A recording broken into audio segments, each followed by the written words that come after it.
Hello दोस्तों, स्वागत है आपका हमारे यूट्यूब चैनल पर।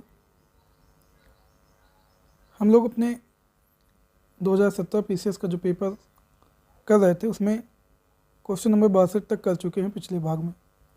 आज जो क्वेश्चन नंबर 63 से शुरू करेंगे और आज का जो पहला प्रश्न है, निम्नलिखित में से कौन सा एक क्षेत्रीय परिषदों का लक्षण नहीं है।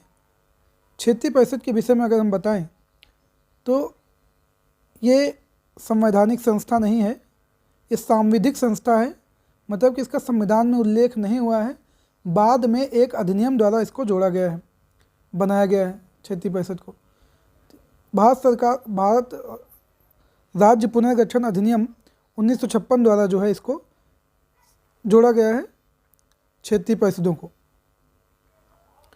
इसका जो बनाने का जो मुख्य उद्देश्य था, राज्य और केंद्र शासित प्रदेशों के बीच जो है, राज्य केंद्र शासित प्रदेश और केंद्र के बीच सहभागिता और समन्वय को जो है बढ़ावा देना इसका मुख्य उद्देश्य है। तो इसके विषय में चलिए जो कथन हैं दिए गए उनको देखते, कौन सा एक लक्षण नहीं है। तो पहले तो एक संवैधानिक संस्था है, ये गलत है। ये एक सांविधिक निकाय है, संवैधानिक संस्था नहीं, क्या है, एक सांविधिक निकाय है। मतलब कि इसका उल्लेख संविधान में नहीं है, ये बाद में एक अधिनियम द्वारा जोड़ा गया। दूसरा कथन है,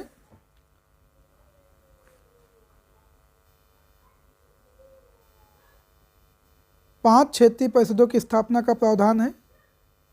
तो 5 क्षेत्रीय परिषदों की स्थापना राज्य पुनर्गठन अधिनियम 1956 के अंतर्गत की गई, ये सही है। यद्यपि चंडीगढ़ राज्य नहीं है फिर भी क्षेत्रीय परिषद में शामिल है। आज जो राज्य हैं वही शामिल है, लेकिन क्योंकि चंडीगढ़ राज्य नहीं है फिर भी क्षेत्रीय परिषद में शामिल है, तो ये बात याद रखने वाली एकदम सही से कि चंडीगढ़ राज्य ना होते हुए भी। और ये एक परामर्शदात्री निकाय है, बस एडवाइजरी बॉडी है, तो ये परामर्शदात्री निकाय है। इसके विषय में देखते हैं कुछ व्याख्या इसकी। क्षेत्रीय परिषदें सांविधिक निकाय हैं, ना कि संवैधानिक। इसका गठन राज्य पुनर्गठन अधिनियम बनाकर किया गया, जो कि इसका गठन जो संसद द्वारा अधिनियम बनाकर किया गया है। तो क्षेत्रीय परिषद कैसे बनाई गई हैं, संसद द्वारा अधिनियम बनाकर किया गया है। और राज्य पुनर्गठन अधिनियम 1956 द्वारा इसको जोड़ा गया। इस कानून ने देश को 5 क्षेत्रों में विभाजित कर दिया है, उत्तर, मध्य, पूर्वी, पश्चिमी और दक्षिणी।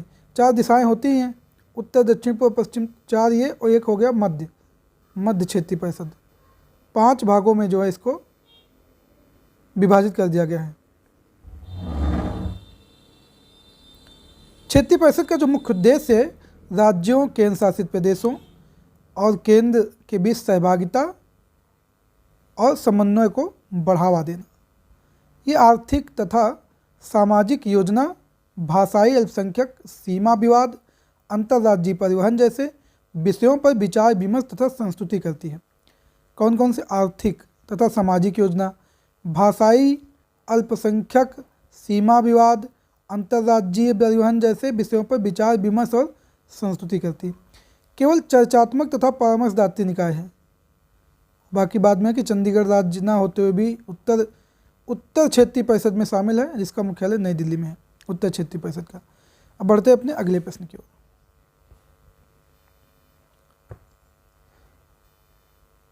अगला प्रश्न है कि भारत में न्यायिक पुनरीक्षण का क्षेत्र सीमित है। और दूसरा कथन, कारण क्या दिया है कि भारत संविधान उधार का थैला है, कि भारतीय संविधान में कुछ उधार की वस्तुएं हैं। तो भारत में न्यायिक पुनरीक्षण का क्षेत्र सीमित है, ठीक है। भारतीय संविधान में कुछ उधार की वस्तुएं हैं, ये भी सही है। इसमें तो बताना है कौन सा है। ए और आर दोनों सत्य, सही व्याख्या स्पष्टीकरण नहीं। इसमें ये होगा कि ए और आर दोनों सत्य हैं, लेकिन आर ए का सही स्पष्टीकरण नहीं है, बी। अब चलिए इसकी व्याख्या देखते हैं। भारत में न्यायिक पुनरीक्षण विधि द्वारा स्थापित प्रक्रिया के आधार पर संपादित होती है, जबकि अमेरिका में यह विधि की सम्यक प्रक्रिया के अधीन होती है। इस आधार पर अमेरिका की तुलना में भारतीय पुनरीक्षण का क्षेत्र सीमित हो जाता है। भारत में न्यायिक पुनरीक्षण विधि द्वारा स्थापित प्रक्रिया के आधार पर संपादित होती है, परंतु वर्तमान में न्यायपालिका द्वारा विधि की उचित प्रक्रिया को भी अपना लिया गया है, जिससे पूर्व की अपेक्षा यह अधिक विस्तृत हो गया है।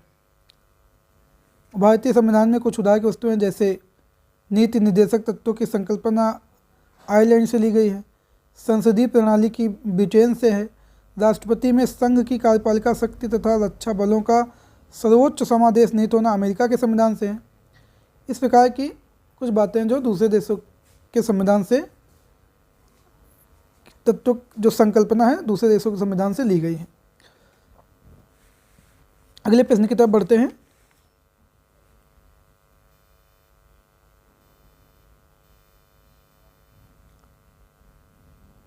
प्रश्न है कि चुनाव की घोषणा होते ही राजनीतिक दलों को आचार संहिता का पालन करना होता है।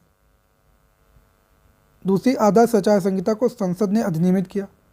इसमें कौन सा कथन सही है, कौन से गलत है, क्या कारण कहें? तो इसमें कथन और कारण तो कोई बात नहीं, कथन ए सही आर गलत है, बस इसमें सी हो जाएगा ऑप्शन कि ए सत्य आर गलत है। अब चलिए इसके भी समझान लेते हैं, व्याख्या इसकी। आमतौर पर जब निर्वाचन आयोग चुनाव प्रक्रिया की शुरुआत के कुछ सप्ताह पहले एक संवाददाता सम्मेलन में चुनाव की घोषणा करता है, इस घोषणा के उपरांत उम्मीदवार एवं राजनीतिक दलों पर चुनाव आचार संहिता तत्काल लागू हो जाती है। चुनाव प्रचार के दौरान चुनाव लड़ने वाले राजनीतिक दलों एवं उम्मीदवारों से अपेक्षा की जाती है कि निर्वाचन आयोग द्वारा जारी आचार संहिता का पालन करें, अनुपालन करें। तो यहाँ जो था आचार संहिता संसद ने अधिनियमित किया, ये आचार संहिता का काम है निर्वाचन आयोग का। अगले प्रश्न की तरफ बढ़ते हैं। मिलान करना है, संविधान संशोधन है और उनमें क्या बातें खास थी, तो हम सीधे सीधे इनको पढ़ लेते हैं कि किस संविधान संशोधन में क्या बातें खास थी। 38वां संविधान संशोधन, न्यायिक पुनरीक्षण शक्ति का परिसीमन किया गया है 38वें संविधान संशोधन द्वारा। 44वां संविधान संशोधन, संपत्ति के अधिकार को मौलिक अधिकार से हटाना। 61वां संविधान संशोधन, मताधिकार की आयु 21 वर्ष से 18 वर्ष कर देना। और 42वां संविधान संशोधन, उद्देशिका में पंथ निरपेक्ष शब्द का जोड़ा जाना, ये 42वां संविधान संशोधन है। क्वेश्चन नंबर 67 की तरफ बढ़ते हैं। तो भारतीय संविधान के तृतीय अनुसूची में निम्न में से क्या उपबंधित है? संघ के मंत्री के लिए शपथ और प्रतिज्ञा। हम लोग जानते हैं कि भारतीय संविधान में कुल 12 अनुसूचियां हैं।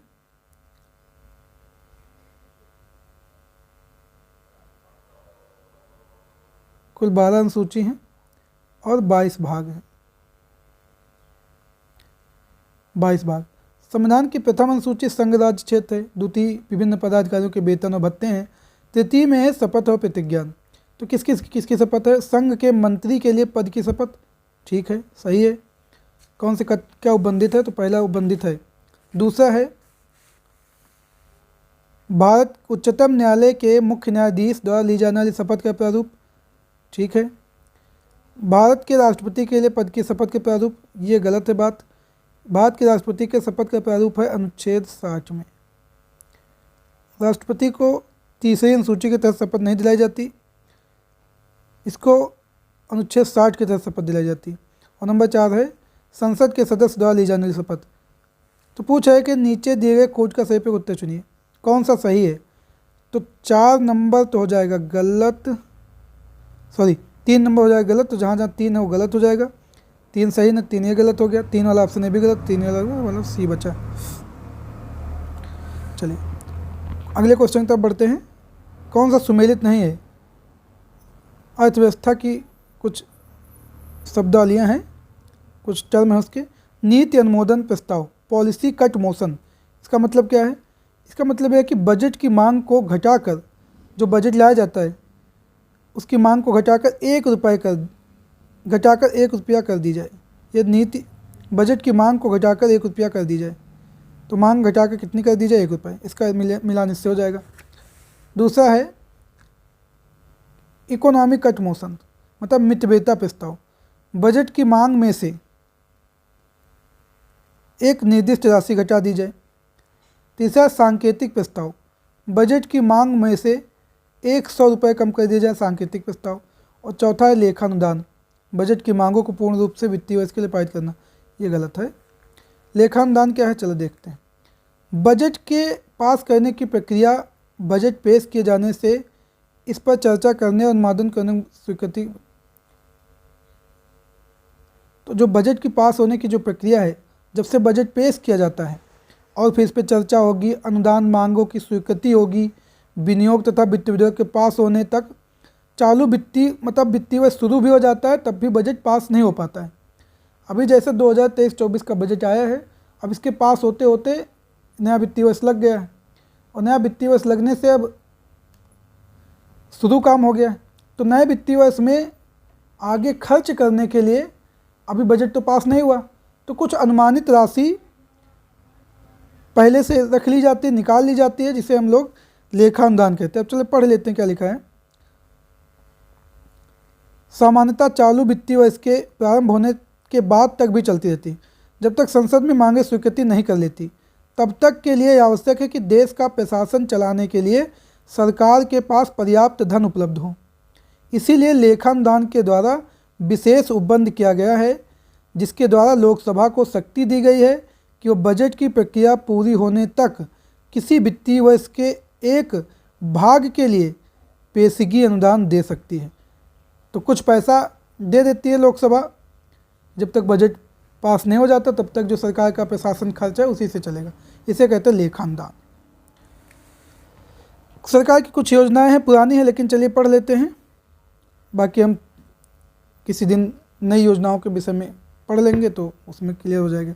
सुकन्या समृद्धि योजना 22 जनवरी 2015, अटल पेंशन योजना 9 मई 2015, मेक इन इंडिया 25 सितंबर 2014 और प्रधानमंत्री जनधन योजना 28 अगस्त 2014 को है। अगला प्रश्न है सामाजिक सुरक्षा अधिनियम 2008। सामाजिक सुरक्षा अधिनियम 2008 के अंतर्गत प्रारंभ की गई राष्ट्रीय स्वास्थ्य बीमा योजना आच्छादित करती है किसको? केवल असंगठित क्षेत्र के श्रमिकों को आच्छादित करती है। 11वीं पंचवर्षीय योजना के दौरान शिशु मृत्यु दर को कम करने का लक्ष्य था 28 पर 1000 लाइव बर्थ, 28 प्रति 1000 जीवित बच्चों पर।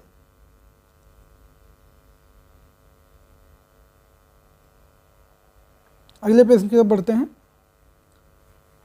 अब फिर योजना है एक जो देखना है हमको, प्रधानमंत्री जनधन योजना 28 अगस्त 2014, digital gender Atlas for advancing girls education in India 9 मार्च 2015, मुद्रा बैंक योजना 8 अप्रैल 2015, प्रधानमंत्री सुरक्षा बीमा योजना 9 मई 2015, मुद्रा bank 8 April 2015, girls education in India 9 मार्च 2015 और प्रधानमंत्री जनधन योजना 28 अगस्त 2014। निम्नलिखित में से समन्वित बाल विकास सेवा योजना के अंतर्गत कौन सी सेवा प्रदान नहीं की जाती? पूरक आहार, रोग प्रतिरक्षण,